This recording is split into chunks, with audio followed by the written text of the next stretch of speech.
This is Kevin Green. I run the CAFE program office at DOT's Volpe National Transportation System Center, which is located in Cambridge, Massachusetts. This video introduces a computer model that's used to estimate the potential impacts of fuel economy and carbon dioxide standards for new cars and light trucks. The current version of the model was released in early August 2018, along with a regulatory proposal it was used to support. We've done our best to explain the model, the inputs, and the analysis in the model documentation and in the proposal and regulatory impact analysis, or RIA. We know it's a great deal of material that can be imposing to wade into, so we're trying something new this round. We've posted this video that, in at least an introductory way, shows how to find and download the model and to run it in a way that reproduces the results in the notice. First, though, just a little background. In issuing new CAFE standards, NHTSA needs to consider a range of options and needs to evaluate the potential impacts of each option. The Volpe Center has been supporting NHTSA by providing much of this analysis since the early 1970s, although from the mid-1990s through 2001, federal budgets contained riders prohibiting work on CAFE standards. As soon as those riders were lifted, we all took stock of things and decided it made sense for the center to start building a new modeling system to do the kinds of analysis needed to support fuel economy rulemakings. Before we made that decision, we looked at all the other models and tools we could get our hands on because we really didn't want to reinvent the wheel. Ultimately, we decided that if we wanted something that was to deal with CAFE standards at a reasonable level of detail, and also to produce analysis in a way that's fast, efficient, reproducible, and transparent, we'd need to build something new. We still don't want to reinvent wheels, though, so we in NHTSA are relying on several other models to build inputs to the CAFE model and to do some things that work with results of the CAFE model. For example, Argonne National Laboratory is using its full vehicle simulation model, Autonomy, to estimate the fuel economy impact of hundreds of thousands of potential combinations of fuel-saving technologies, providing us with a large database of results that the CAFE model uses as inputs. We could have built a new simulation tool, full vehicle simulation tool, but Argonne's was already well established and widely used, and as we've been working with Argonne's model, we've also been benefiting considerably from frequent working exchanges with the Argonne engineers who've spent years working on it and doing underlying research and testing. We're also using an Argonne model called GREET to estimate emission rates for processes involved in producing and distributing gasoline, diesel, and other potential fuels for light-duty vehicles. For vehicular criteria to pollutant emission rates, we use emission factors from EPA's MOVES model. And for estimates of future fuel prices, we use the Energy Information Administration's National Energy Modeling System, or NEMS. And to estimate the impacts all of this will have on climate change and on local air quality, we provide results of the CAFE model as inputs to climate and photochemical models, and the draft environmental impact statement posted with the notice talks about that. We built the first version of the CAFE model back in 2002, and since then we've been continually refining it, and we've used it to produce more than a dozen analyses published in NHTSA proposals and final rules. NHTSA and EPA jointly used it for the 2015 proposed rule and 2016 final rule establishing new standards for heavy-duty pickups and vans, and NHTSA and EPA jointly relied on it for analysis published recently with the most recent proposal to set fuel economy and carbon dioxide standards for model years 2021 through 2026. Since using fuel produces CO2, CO2 regulation is closely related to fuel economy regulation, and we've expanded the model to produce internally consistent side-by-side analysis of CAFE and CO2 standards. Again, the model's purpose is to estimate potential impacts of new fuel economy rules and more recently new CO2 rules. At the core, this involves estimating how each manufacturer could potentially respond to a given set of standards. Most manufacturers produce a range of vehicles and have more options than we can possibly account for. So the model's not intended to forecast how manufacturers are likely to respond, and it's certainly not intended to say, this is what we think manufacturers should do. It's just intended to show ways we think manufacturers could respond, given a set of assumptions about the products they might offer and the technologies they might have available to improve fuel economy. The model also reflects that fuel prices could impact manufacturers' decisions about implementing fuel-saving technologies. And once the model's estimated how each manufacturer could potentially add technology in response to fuel prices and CAFE or CO2 standards, the model estimates a range of impacts that could result. Additional technology generally makes vehicles both more expensive and more fuel efficient, and the model can apply estimates of how these changes could impact new vehicle sales and the average length of time used vehicles are kept in service. Accounting for the evolution of the on-road fleet, the model calculates the overall amount of travel and corresponding national annual measures like fuel consumption, emissions of CO2 and other greenhouse gases, emissions of particulate matter and smog-forming pollutants, and the number of highway fatalities involving cars and light trucks. The model also reports a range of monetized benefits and costs from the perspectives of manufacturers, the car-buying public, and society in general. As I said earlier, this first video is focused on how to find and download the model, and then run it in a way that reproduces the results in the notice. So here's how to find the model. If, for example, you're starting at EPA's web page for the current proposal, you'll find a link at the bottom to NHTSA's web page here. And NHTSA's web page has a link that says CAFE Compliance and Effects Model here. And so on that page, you can either click Downloads, which I'm not seeing, or just scroll down a bit to find the model here and the related material. It's posted to go with the notice, all under the heading 2018 NPRM for model years 21 through 26, passenger cars and light trucks. So the model software archive has the model as an executable program. It's saved as a .zip file, which should be extractable using most file archiving programs. If you want to reproduce our results, you'll want this file, so I'll right-click on it now to download it. I'm going to want to find it later on, so I'm going to right-click it and select Save Link As, and then I've already set up a folder called CAFE Model Demo that we'll be looking at today. So I'll save that. The model source code archive here has the source code that defines the model. You should be able to read the source code in any program that will read a text file. We use Microsoft's Visual Studio for development and to build the executable program. We're not going to deal with the source code in this video, but it's all there, and we use your tax dollars to develop it, so you all own it, and you can do whatever you want with it.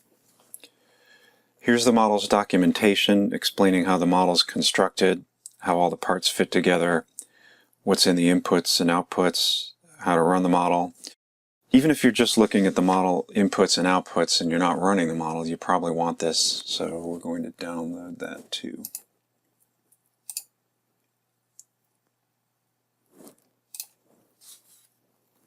Most of the model results presented in the preamble, that's in the notice, are contained in the Central Analysis Archive.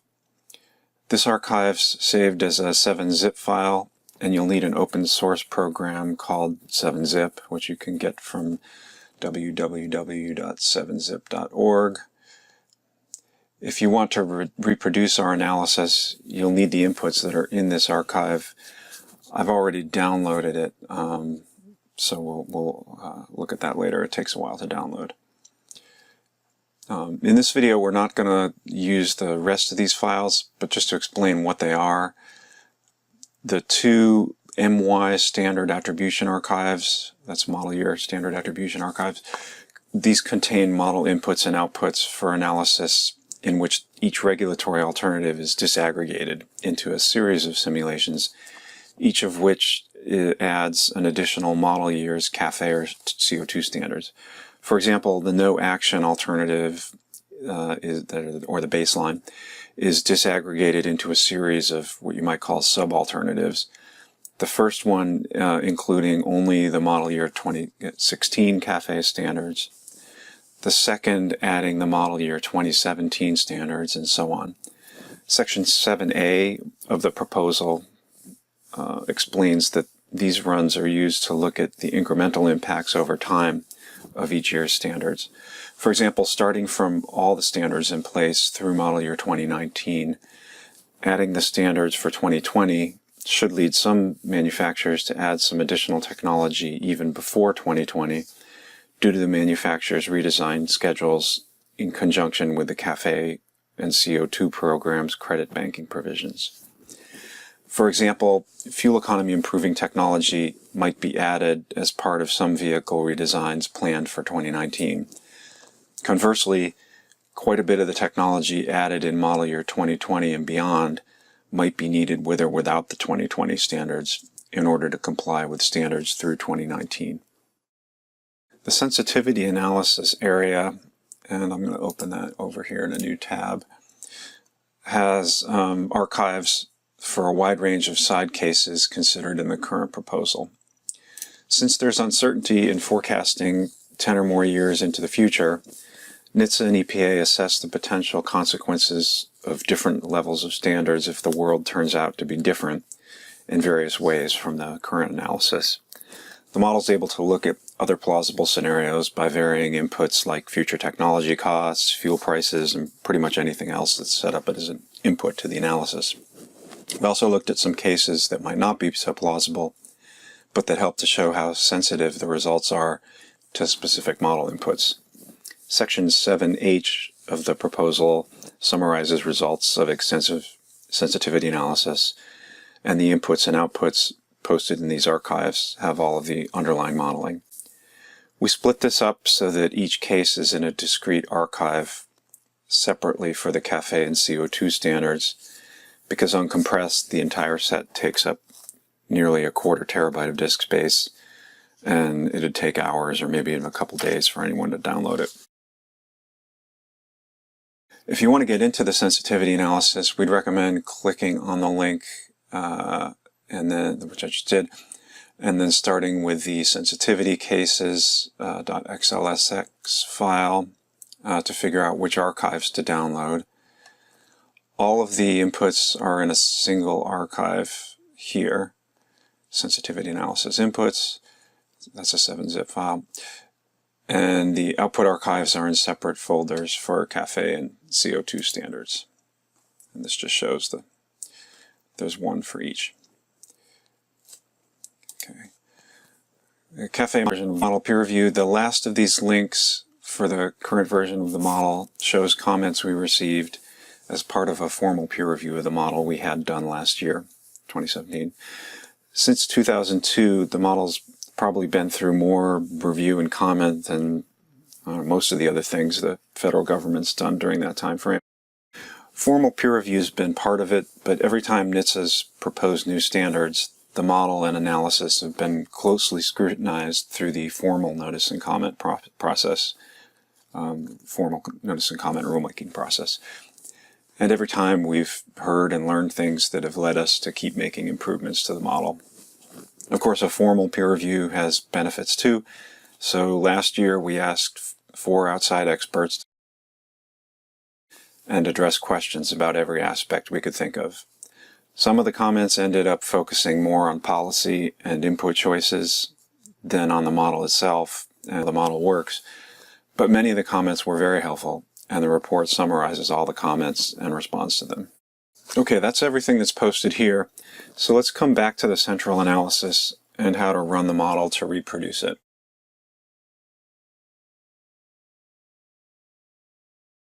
First, let's unpack the model.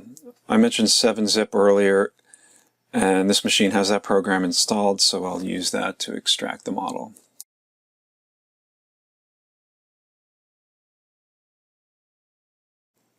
I'll also create a shortcut just to make it easier to deal with later.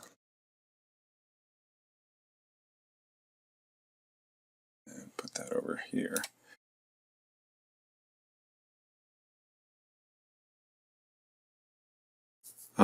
So this is a single executable file that should run on most modern Windows machines, but it's worth checking the system requirements page on page 178 of the model documentation before you try, just in case.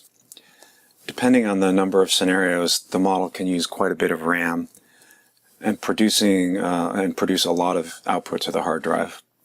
So we'd recommend a machine with at least 2 processing cores, at least 2 gigabytes of RAM, and at least 1 gigabyte of spare hard drive space.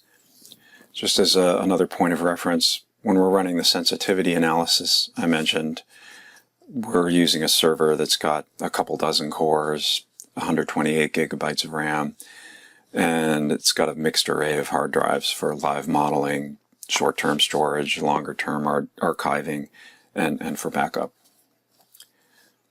Okay, so now we need to unpack the central analysis archive so we can get to the model inputs and figure out what settings to use when we run the model.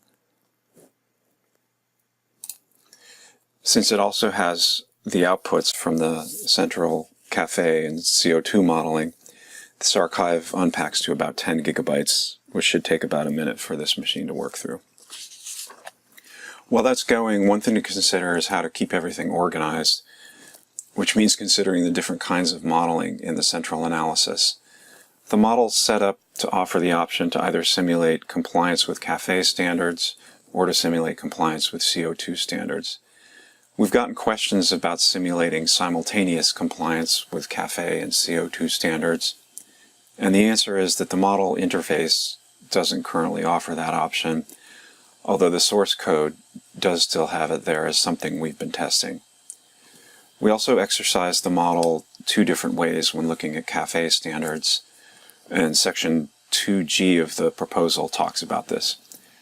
The EPCA statute requires that when NHTSA makes decisions about the maximum feasible level of CAFE standards, it set aside the potential to apply credits or build more alternative fuel vehicles in the model years under consideration. We've been calling that type of analysis, quote, standard setting, unquote, modeling. And for CAFE, that's what the proposal and accompanying regulatory impact analysis focus on. Since manufacturers actually can use credits and can build additional alternative fuel vehicles when they comply in the real world, though, we also did modeling where we allow these things. That's similar to the modeling that DOT presented in 2016 in the draft technical assessment report, and it's also more similar to how the model handles the CO2 standards. You can see now, you can see this now in the archives folder structure. Here's a short note explaining it. We put the standard setting results in a folder called CAFE SS. We put the other CAFE results in a folder that's just called CAFE, and we put the results for CO2 standards in a folder called CO2. As a side note, if part of what you're interested in is how much of the estimated changes in safety impacts is attributable to different factors, like changes in the numbers of vehicles sold due to vehicle price impacts, or changes in vehicle mass, or changes in the amount of driving that you'd expect to go with changes in the cost of driving, that's the rebound effect. You can see runs that vary those things here, where we ran the model without the rebound effect, and then we also ran it without the coefficients that relate vehicle safety risk to vehicle mass. Tables throughout the proposal, like in sections 2 and section 7, show that kind of disaggregation, and everything that's needed to reproduce it is here, but I'm just going to focus here on the main runs that include the rebound effect and that include the coefficients that relate safety risk to vehicle mass. One of the things mentioned in this note is that for any given model run, the settings are reported in the summary.txt file. I'll navigate first to the one that goes with the standard setting, cafe modeling, so we can see how to reproduce that.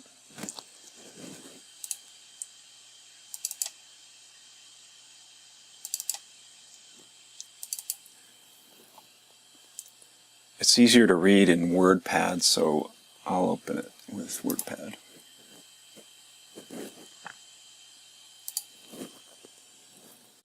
We're not going to go through all of this today because we're focusing on the parts we need to understand to reproduce a model run. We'll start at the modeling settings. First, there's this block here called I/O settings that shows what input files were used and where the output files were sent. After that, there's a block called operating modes.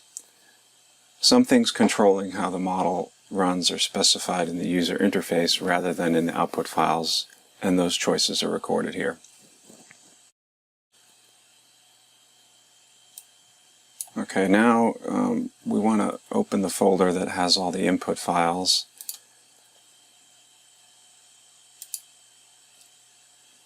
But first, I'll add a new folder to hold the outputs.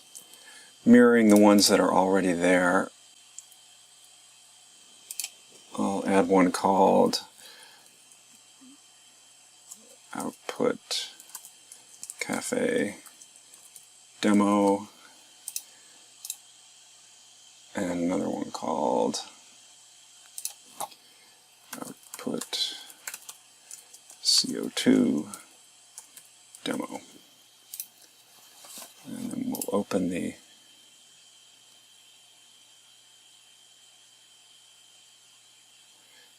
input file folder. Actually, let's open that in a new window. Make it a little easier. So now we have the output folder open in one window, so those files are handy.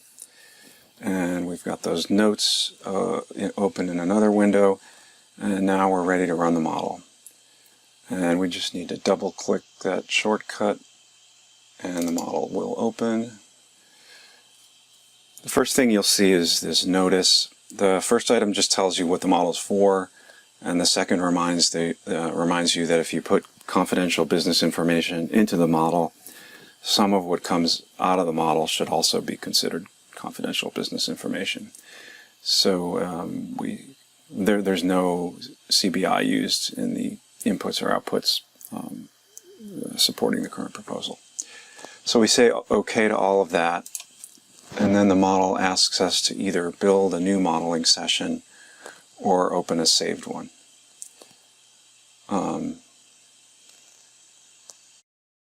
So I'll start by building a new one. That's an option under the File menu, or I can just click this icon over here. This version of the modeling system has only one type of model available to run, so there's no option selection here. So I'm just going to go right into the inputs and outputs to take care of those. The model needs 4 input files, which are named here. Without going into too much detail, the market data file has detailed information about specific vehicles in the light-duty vehicle market. The technologies file has estimates of the availability and key characteristics of technologies to be included in the modeling. The parameters file has a wide range of different economic inputs and other kinds of inputs. And the scenarios file defines the regulatory alternatives to be included in the modeling. Going back to the summary file from the posted modeling, we can find the names of the files we need for this run. Those are here. The easiest thing to do is select the whole set and just drag the cursor over into the model. So we're going to need to hide that for a second. So we want this one, this one, this one, and this one. And we just drag them over. The model looks at the files to make sure they're the right types, and then the files appear in blue type if they're okay. Okay, and they are. To specify an output file location, I could click Browse to find one, but I already made a folder, so I'll go back to the File Explorer to find that, and just drag that over here.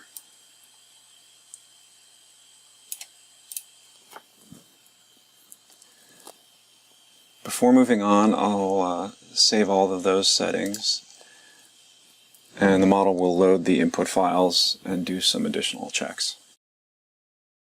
Now I'm ready to specify the options I mentioned a minute ago, so I click on Runtime Settings and refer back to the summary log file that I have open somewhere. Here it is. Let's see if we can separate these a bit. This is a cafe run, so I click on cafe. I see that the run used average values for fuel price estimates and CO2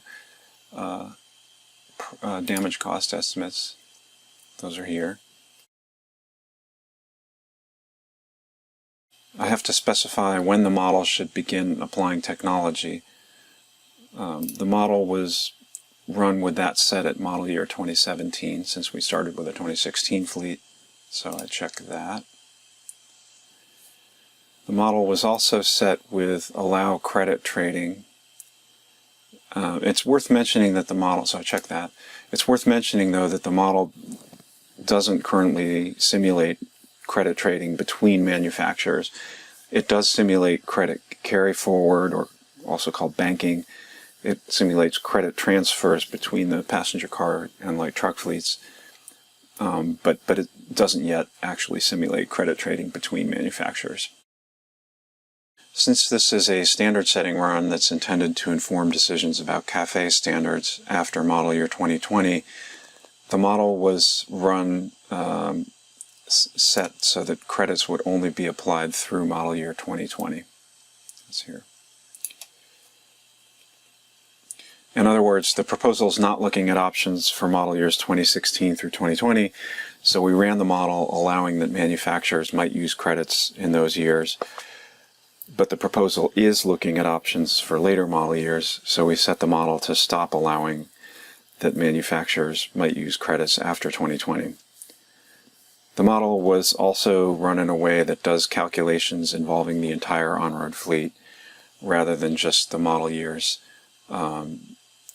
for which the analysis is explicitly stimulating compliance decisions.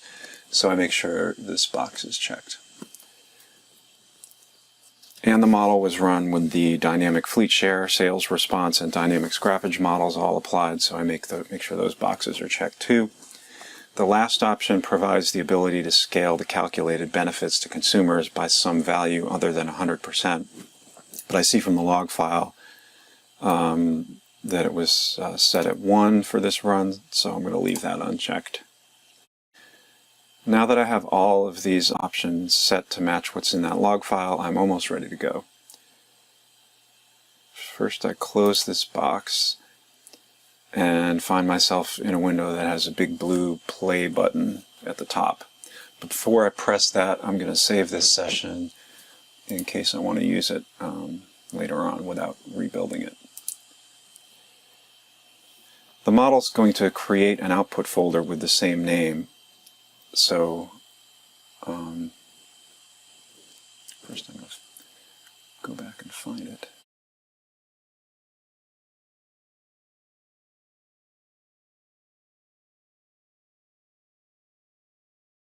So I'm going to call this one Cafe SS Demo. Cafe.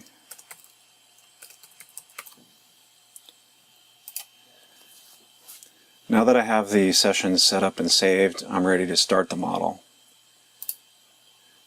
So I go push that play button and I see model running appear at the bottom of the window.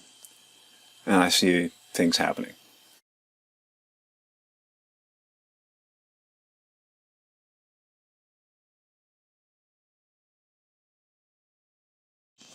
This window is reporting out several things about the modeling while it's in progress. Some parts are adjustable, and the model documentation talks about that. Starting at top left, though, the window's got 3 dials to indicate progress. Each regulatory alternative is a scenario, and although the type's really small, I can see that this run has a baseline and 9 alternatives. The model works through each scenario a year at a time, and the second dial reports how far along this scenario is, going from model year 2016 to the last one we're simulating explicitly, which is model year 2032. Within each model year, the model goes through the manufacturers one by one in alphabetical order, and the third dial shows how far along that is for the current model year. Below these dials is a small window here that shows a few different metrics for the current manufacturer in the current model year. Here it's set up to look at the required CAFE level, how well the manufacturer is doing compared to that requirement, what fines, if any, are still owed, how much cost has been incurred, and how much the avoided fuel consumption and avoided CO2 emissions are worth given the model inputs.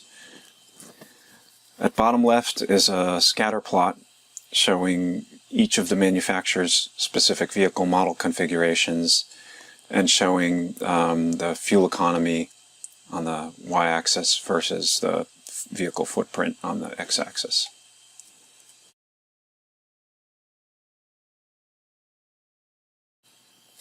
This shows where the fuel economy of each vehicle stands currently in the model as compared to the initial value, in this case 2016. Finally, the right half of the window shows the average of all the manufacturer's requirements as compared to the average of all the manufacturer's achieved CAFE levels. It also shows costs and any fines, and also the fuel savings and monetized CO2 reductions. These are all just to keep an eye on things while the model's running. For the notice and RIA, we used what's in the output files. By clicking and dragging on this window, we can make it focus on specific fleets like this. So here's the light truck fleet, here's the passenger car fleet. We can make it focus on specific manufacturers like this by dragging down.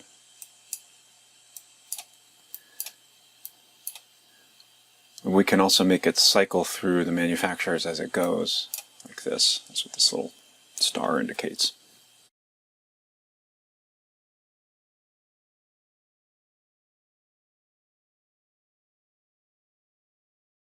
We found that this ability to drill down in real time makes it a lot easier to understand how different parts of the model are interacting and to make sure they're working the way we'd expect.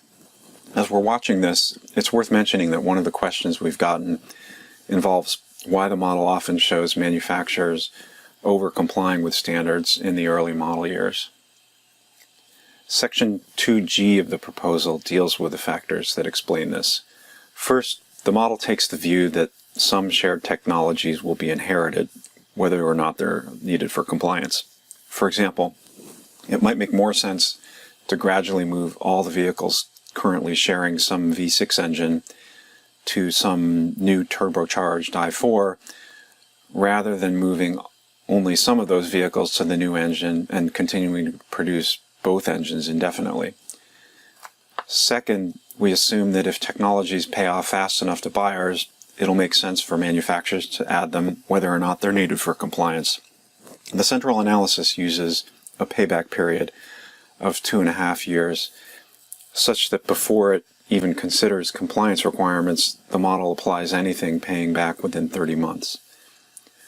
Finally, the model deals with product planning as a multi-year process, so when the model's solving for compliance with the standards for model year 2025, it'll consider whether it'd make more sense to add some extra technology in, say, model year 2022 than to only work with redesigns scheduled for model year 2025. Especially with standards steadily increasing in stringency over an extended period of time, and with credits having a finite lifespan, This can lead to considerable overcompliance in earlier model years. The proposal explains why we think all of this is realistic and consistent with the kinds of year-by-year product planning information manufacturers have tended to present to us on a confidential basis. These parts of the model are pretty much the same as in the version for the analysis published in 2016. This analysis uses a 2.5-year payback period, as I said, rather than a 1-year payback period, because we think a 2.5-year payback period is more realistic. The proposal talks about all of this and asks for a comment on all of it.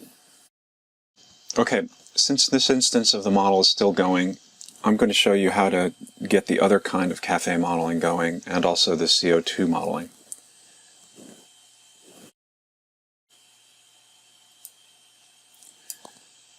First, I'll navigate back to the folder with the input files, so that's handy.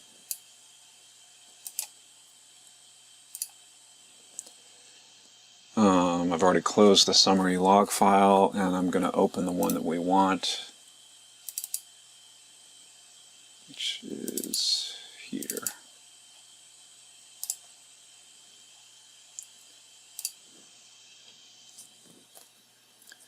Then I'm going to go launch a new instance of the model.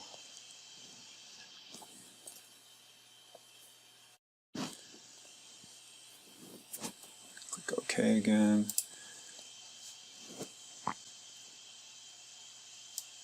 Oops, where did it go? Now though, instead of creating a new session, I'm going to open the one we just ran and then modify it and give it a new name.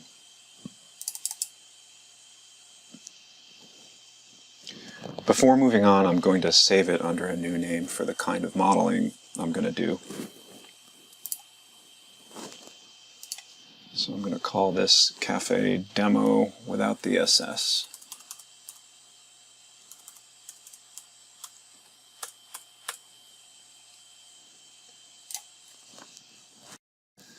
Now I want to go make sure I have all the right inputs and settings before moving on. So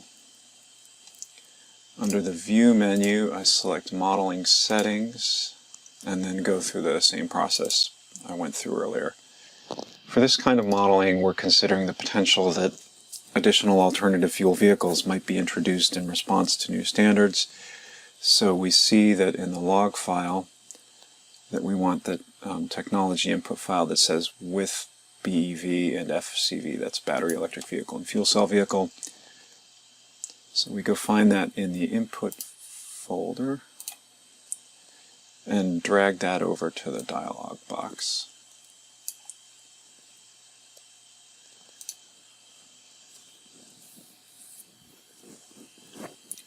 Once that's loaded, we make sure the others are the right ones. Check back there. They are, so we can click Save and then move on to the other settings. And here, if we go through all of these operating mode settings, we can see that the only thing we need to change is the last year the credits are available to be used. For this run, we don't want to limit that, so we change it to the last year we're modeling, which is 2032. So this will allow credits to be carried forward and used or transferred through model year 2032. We'll save that. We can close this box and click Save to, that's here, to save the session file. And now this is ready to go.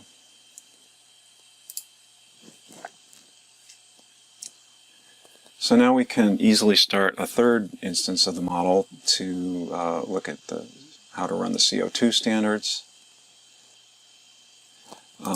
The log file is there to check, but I'm just going to go through it. Close that. So I'm going to open the session we just created. It's Cafe Demo. And as I said earlier, running CO2 is essentially the same as running Cafe, the way we just set it up without the restrictions on credit transfers and including the ability to add additional alternative fuel vehicles. Okay, so I'm going to save this session as CO2.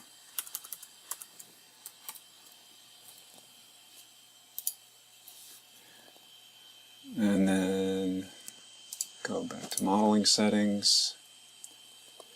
And again, it's the same input files, same output file location.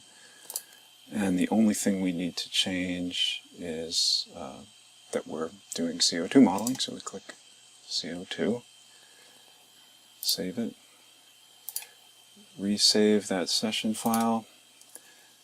And now it's ready to go. Expand it a bit. So as it's going, one thing you'll notice is that some of the reporting is different because the model is working on CO2, which is, well, it's basically the flip side of Cafe, but it's on a gram per mile basis. So the various charts, I'll switch over to that. Here, here, and here, in grams per mile. Also, since paying fines isn't an option under CO2 standards, I shouldn't see any fines reported in the charts. Beyond that, the model moves along the same way as when it's running with Cafe standards. Except for the additional runs dealing with the attribution of safety impacts and the additional runs that show how much of the overall impacts are attributable to standards for each successive model year, these three runs will reproduce the results shown in the notice. On this machine, they should each take about probably about 45 minutes to finish, but it could easily take an hour or more on an older machine. We're not going to wait for that. You'll know the model's done when you can see a modeling completed message at the bottom window, down here. And at that point, you can just close the window and start looking at the output files. And from the run we downloaded, you can see that they'll appear the way they appear here. So output Cafe, output CO2, like that.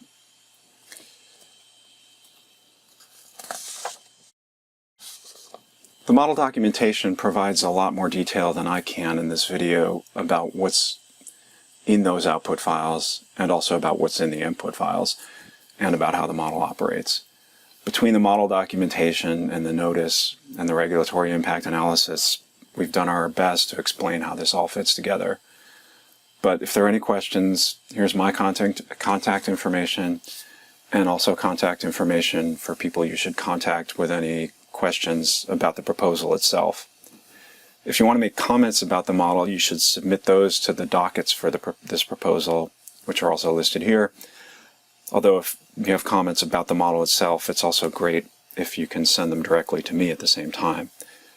Okay, that's it for this video, and if you're still watching, thank you for sitting through this. I hope it's helped, and again, don't hesitate to contact me if you've got questions about the model. Thank you.